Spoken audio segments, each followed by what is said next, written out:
Una de les principals característiques que podria, diríem, identificar aquest memorial és la seva vinculació amb el que darrere del mateix trobem, en la que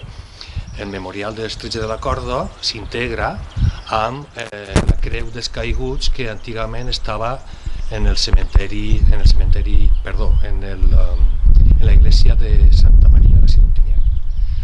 També m'agradaria recalcar la importància ja no sols dels elements físics com a elements memorialistes o de memòria, sinó els testimonis vius de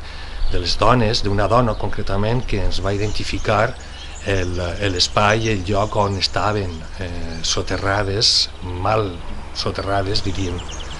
els Tretze de la Corda, i que mancaria ara identificar aquest lloc, aquest espai de la memòria on està la fossa. La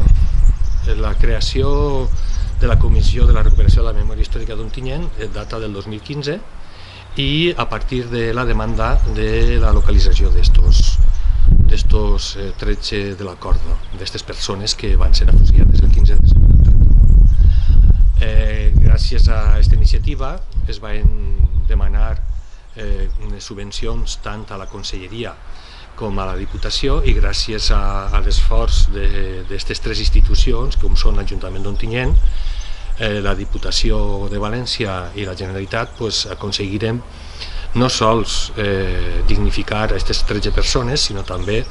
crear un espai de la memòria. El disseny i la proposta per establir aquest espai de la memòria naix de la mateixa comissió de l'Ajuntament d'Ontinyent, on està integrada per tots els partits que en aquell moment tenien representació o tenen en l'actualitat representació a l'Ajuntament, en la que es decidís que un treballador de l'Ajuntament que es dedica també a fer espais i escultures o té intervencions artístiques, en la que d'alguna manera dissenya i proposa a la comissió, en la que també fem partícips als familiars, però que d'alguna manera tots acceptem i ens de bon grat aquesta proposta, en la que, ja el dic, naix de la mateixa Comissió de la Recuperació de la Memòria Democràtica, en la que n'hi hagi no un debat, sinó un intercanvi d'opinions i s'acorda fer-ho així. Este memorial democràtic no està ubicat, no assenyala directament la fossa, crec que està en un lloc privilegiat, només entres el veus, tropeces en ell, però no està identificat encara, espera que en algun moment així siga, no està identificada el lloc on originàriament estava la fossa, que està més a les tàpies del cementeri. És significatiu també l'espai, no sols perquè és central i li dona importància perquè entres, sinó, com he dit abans, integra la creu dels caiguts que es va retirar en els anys 80 ací a Ontinyent, sinó també que en funció d'on el situes també pots identificar altres elements en els que van participar en diríem,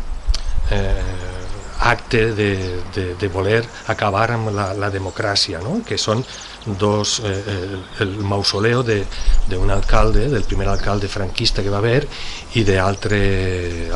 polític significatiu del moment. Crec que tot en aquest moment està integrat i dona